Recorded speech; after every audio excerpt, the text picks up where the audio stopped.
नमस्कार, मी उर्वी सावंत पंगत तुमची आमचीमध्ये तुमच्या सगळ्यांचं खूप खूप स्वागत करत आहे। आज मी तुमच्याबरोबर मकर संक्रांती स्पेशल तिळगुळ पोळी, तिळाची पोळी ह्याची रेसिपी घेऊन आली आहे। तर चला रेसिपीला पटकन सुरुवात करूया। तिळपोळी बनवण्यासाठी पहिल्यांदा आपण आता काय करूया, पीठ मळून घेऊया। तर पीठ मळण्यासाठी इथे मी 3 वाट्या एवढं गव्हाचं पीठ घेतलं आहे। एक छोटी वाटी एवढं बेसन, चवीपुरतं मीठ, 7 टेबलस्पून एवढं तेल घेतलं आहे। आता हे तेल काय करायचं, आपल्याला कडकडीत गरम करायचं आहे, म्हणजे तेलाचं मोहन आपल्याला इथे घ्यायचं आहे। आता हे तेल गरम होईपर्यंत हे आपण इथे सगळं मिक्स करून घेऊया। हे बघा, आता तेल चांगलं आपण कडकडीत गरम केलेलं आहे। आता ते काय करायचं, ह्या आपल्या पिठामध्ये ओतायचं। कडकडीत तेलाचं मोहन घातल्यामुळे ना आपली जी तिळपोळी आहे ती एकदम खुसखुशीत होते। म्हणजे थंड झाली ना की चिवट आणि वातूड होणार नाही, खुसखुशीत राहणार। करूया आपण व्यवस्थित सगळं चमच्याने मिक्स करून घेऊया, म्हणजे हे मोहन आहे ना सगळं आपल्या पिठाला व्यवस्थित चोळून घेऊया। एकसारखं सगळीकडे लागलं पाहिजे। काय करायचं, थोडं थोडं पाणी घालून आपल्याला घट्ट पीठ मळून घ्यायचं आहे। आता तीळ पोळीसाठी इथे आपल्याला सैलसर पीठ नाही मळायचं, ते एकदम चपातीपेक्षा थोडं घट्ट पीठ आपल्याला इथे मळून घ्यायचं आहे। पण आपलं पोळीचं पीठ घट्ट असलं पाहिजे। 1 तासासाठी झाकून ठेवायचं आहे, मुरत ठेवायचं आपल्याला। आता हे पीठ मुरेपर्यंत आपण सारणाची तयारी करूया। 1 वाटी भरून तीळ घेतले आहेत। ज्या वाटीने मी तीळ घेतले आहेत त्याच वाटीचे 2 वाटी एवढं मी किसलेलं गूळ घ्यायचं आहे। गूळ हे आपल्याला किसूनच मग 2 वाट्या भरून घ्यायचं आहे। इथे अर्धी वाटी एवढं बेसन, 1 छोटी वाटी एवढं शेंगदाण्याचा कूट, एकदम बारीक कूट करायचा आहे, आणि जायफळ वेलचीची पावडर। तीळ इथे मी भाजून घेतलेले आहेत ऑलरेडी, शेंगदाण्याचा कूट करून घेतलाय। फक्त आता आपल्याला बेसन भाजायचं आहे। जसं आपण लाडवाला बेसन भाजतो तसंच आपल्याला हे तुपावर बेसन भाजून घ्यायचं आहे। ते 2 चमचे तूप टाकते मी, आणि त्याच्यावर आता आपण बेसन आहे ते भाजून घ्यायचं आहे।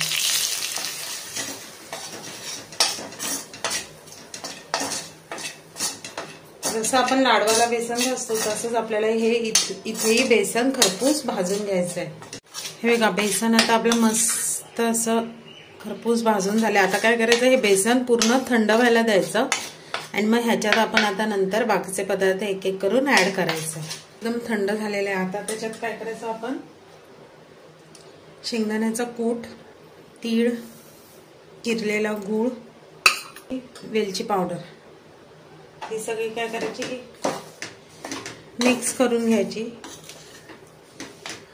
हे बघा, आता हे मिक्स केलेलं आहे। आता हे काय करायचं, एकदा आपल्याला हे सगळं मिश्रण मिक्सर मधून बारीक करून घ्यायचं, म्हणजे लाटताना काय आपली तिळपोळी जी आहे ती फाटणार नाही।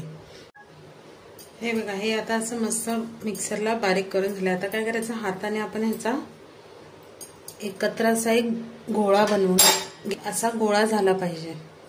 1 तासाने बघूया, आपलं पीठ बघा चांगलं मुरलेलं आहे। थोडंसं तेल घालायचं, आणि पुन्हा 3 ते 4 मिनिटांसाठी थोडं मळून घ्यायचं। ही पोळी लाटण्यासाठी तांदळाचं पीठ वापरायचं। तांदळाच्या पिठावर काय पटपट पोळी आपली असते ना ती सरकते।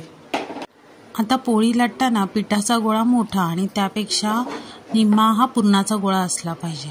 आता काय करायचं, त्याचा एक छोटीशी पुरी एवढी चपाती करून घ्यायची, आणि तो जो आपण गोळा घेतलेला ना तो त्याच्यात फोडून म्हणजे कुस्करून घालायचा, म्हणजे सगळीकडे आपलं सारण कडेपर्यंत पोचतं, आणि सगळ्या बाजूने त्याला व्यवस्थित सील करायचं।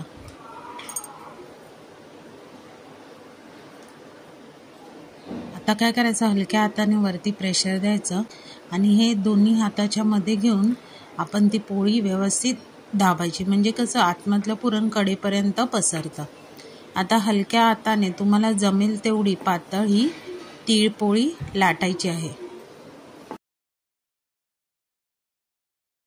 आता तव्याचा गॅस मीडियम ठेवून वरती तूप लावून त्यावर आपण ही पोळी घालायची आणि दोन्ही बाजूने आपण तूप लावून आलटून पलटून खरपूस भाजून घ्यायची।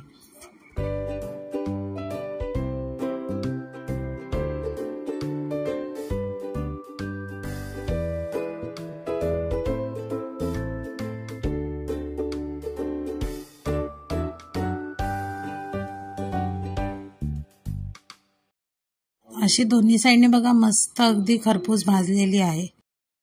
आता सेम अशाच प्रकारे सगळ्या आपण पोळ्या करून घेऊया। ह्या बघा माझ्या तीळ पोळी किती सुंदर झालेल्या आहेत, एकदम खायला एकदम मस्त खुसखुशीत। तुम्हाला आता मी एक मोडून दाखवते हा। आता ही गरम गरमच आहे तेव्हाच मी मोडले, थोडी थंड झाली की ती आणखीन खुसखुशीत होते। आता ते तुम्हाला मी त्याचा पदर दाखवते बघा, कडेपर्यंत अगदी आपलं पुरण कसं पसरलेलं आहे। मग ह्या संक्रांतीला तुम्ही नक्की ही माझी तिळगुळ पोळीची रेसिपी करून बघा। रेसिपी आवडली तर रेसिपीला लाईक करा, चॅनलवर नवीन असा तर चॅनलला सबस्क्राईब करा आणि नवीन व्हिडिओच्या नोटिफिकेशनसाठी बेल आयकॉनला प्रेस करायला विसरू नका। तोपर्यंत मस्त मस्त राहा।